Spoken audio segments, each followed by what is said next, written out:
बिस्मिल्लाहिर्रहमानिर्रहीम। अस्सलाम वालेकुम। कल यानी बरोज हफ्ता शुएब मलिक और सना जावेद ने अपनी शादी का ऐलान किया। ऐलान क्या करना था कि इलेक्ट्रॉनिक मीडिया और सोशल मीडिया पर एक तूफान बर्पा हो गया है। मुख्तलिफ किस्म के कमेंट्स शेयर होने लगे हैं। कोई शुएब मलिक को कसूरवार करार दे रहा है और कोई सानिया मिर्जा को, कोई दोनों को कसूरवार करार दे रहा है तो कोई सना जावेद को। मुझसे भी मेरे नाजरीन ने, मेरे दोस्तों ने मेरी राय पूछी कि शुएब मलिक ने दूसरी शादी करके अच्छा किया या बुरा किया, और ये कि शुएब मलिक को दूसरी शादी कर लेनी चाहिए थी या नहीं। ये भी पूछा कि शुएब मलिक और सानिया की शादी टूट जाने की वजूहात क्या हैं। मेरे ख्याल में शुएब मलिक और सानिया का शादी का बंधन खत्म कर देना इन दोनों का जाती मामला है और मैं इस पर किसी भी किस्म का तबसरा करने से गुरेज चाहूंगा। आया सना जावेद को इन दोनों के दरमियान आना चाहिए था या नहीं, इस पर भी मैं कोई तबसरा नहीं करूंगा।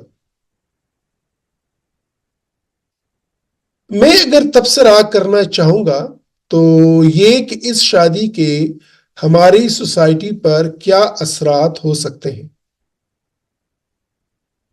बिलाशुबा ये तीनों अफराद यानी शुएब मलिक, सानिया मिर्जा और सना जावेद, ये तीनों ही सेलिब्रिटीज हैं और पब्लिक फिगर्स हैं।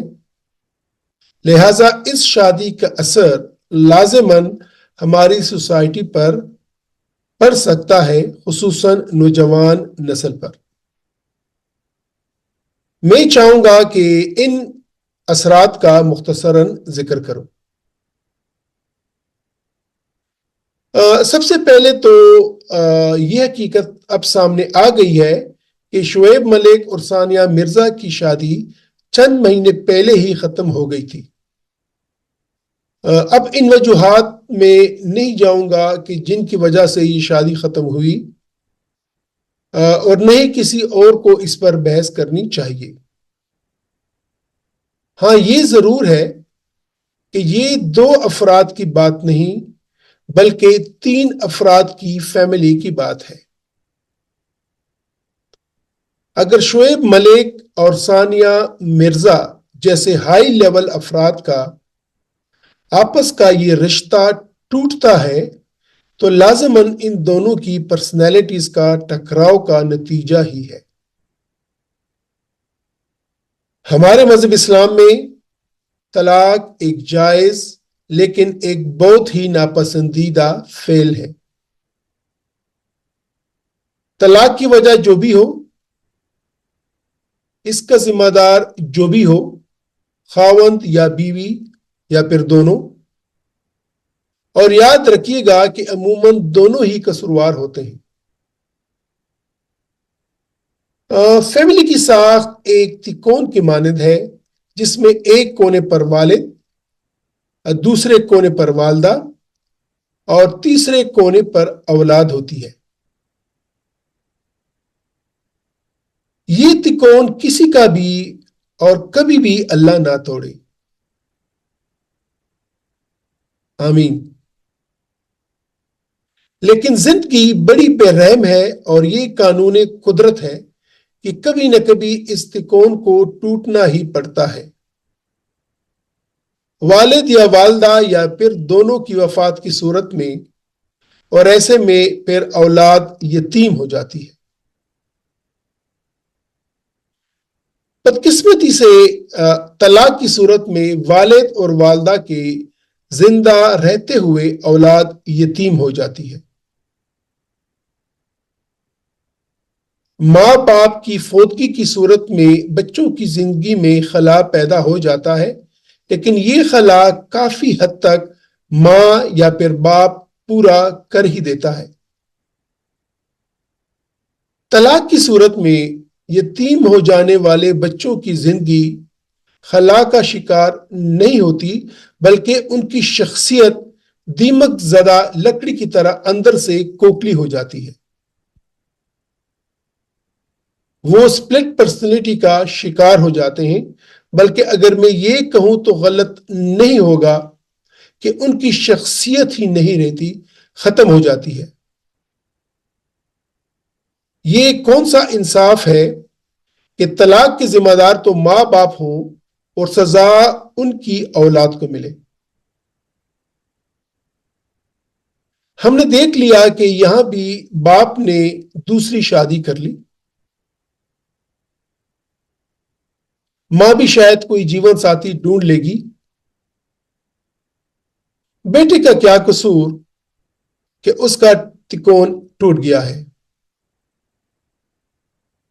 مجھے خوف ہے کہ ہمارا معاشرہ ان سیلیبریٹیز کو آئیڈیلائز کرتے ہوئے اس تلخ حقیقت سے آنکھیں نہ موڑ لے۔ طلاق ناپسندیدہ فعل کی بجائے پسندیدہ فعل نہ بن جائے۔ ماں باپ اپنی انا اور اپنی اپنی شخصیت میں گم ہو کر اپنی اولاد کو بھول ہی نہ پائے۔ اولاد اپنی مرضی سے آپ کے گھر میں نہیں آئی، یاد رکھیے گا، اولاد اپنی مرضی سے آپ کے گھر میں نہیں آئی، اس کو اپنے گھر میں لانے کی وجہ آپ خود ہیں۔ اس کو اپنے گھر میں لانے کی وجہ آپ خود ہیں۔ اللہ نے آپ کو اولاد دی ہے تو اس کی وجہ آپ خود ہیں۔ اللہ نے آپ کو اولاد دی ہے تو اس کی وجہ آپ خود ہیں۔ کوئی اور تو اپنا بچہ آپ کے گھر میں چھوڑ کر نہیں گیا، تو ایسے میں آپ کو کیا حق پہنچتا ہے کہ اپنی زندگی میں ہی اپنی اولاد کو یتیم بنا دیں؟ اگر آپ اپنی اولاد کی ذمہ داری اٹھانے کے قابل ہی نہیں تھے تو پھر ان کو پیدا ہی کیوں کیا؟ اگر آپ اپنی اولاد کی ذمہ داری اٹھانے کے قابل ہی نہیں تھے تو پھر ان کو پیدا ہی کیوں کیا؟ آپ کے بچے کوئی ہوا میں تو اڑ کر آپ کے گھر میں نہیں گرے، آپ نے ہی ان کو پیدا کیا۔ تو اپنی آخری سانس تک ان کی پرورش کرنا اور ان کے سروں پر اپنا سایہ رکھنا آپ ہی کی ذمہ داری ہے۔ میرے خیال میں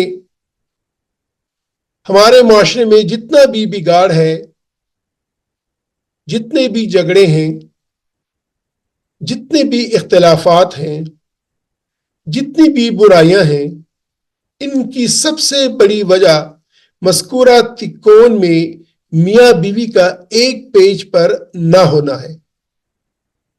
اگر میاں بیوی ایک پیج پر آ جائیں تو انشاءاللہ معاشرے میں نظر آنے والا سب بگاڑ، سب جھگڑے، سب اختلافات اور سب برائیاں خود بخود ہی ختم ہو جائیں گی انشاءاللہ۔ یہ وقت کا اہم تقاضا ہے کہ ہم اپنے بچوں کو زندگی کے اس اہم رول کو صحیح طور پر ادا کرنے کے لیے تیار کریں۔ میرا ارادہ ہے کہ اس اہم موضوع پر انشاءاللہ ایک تربیتی کورس شروع کروں گا اپنے یوٹیوب چینل پر، کہ اپنی نوجوان نسل کو ان امور سے آگاہ کروں جن کی بدولت وہ ایک کامیاب اور خوشگوار ازواجی زندگی گزار سکے۔ آپ سب سے گزارش ہے کہ اگر آپ والدین ہیں آج کے یا کل کے، آپ سب ان ویڈیو سیریز کو ضرور دیکھیں اور اس کو اپنے تمام عزیزوں اور دوستوں کے ساتھ شیئر کریں کہ یہ ہم سب کی ذمہ داری ہے کہ ہم خود بھی آئلی زندگی کے تقاضوں کو جانیں اور دوسروں کو بھی اس کے سمجھنے میں مدد دیں۔ اپنا خیال رکھیے گا۔ خدا حافظ.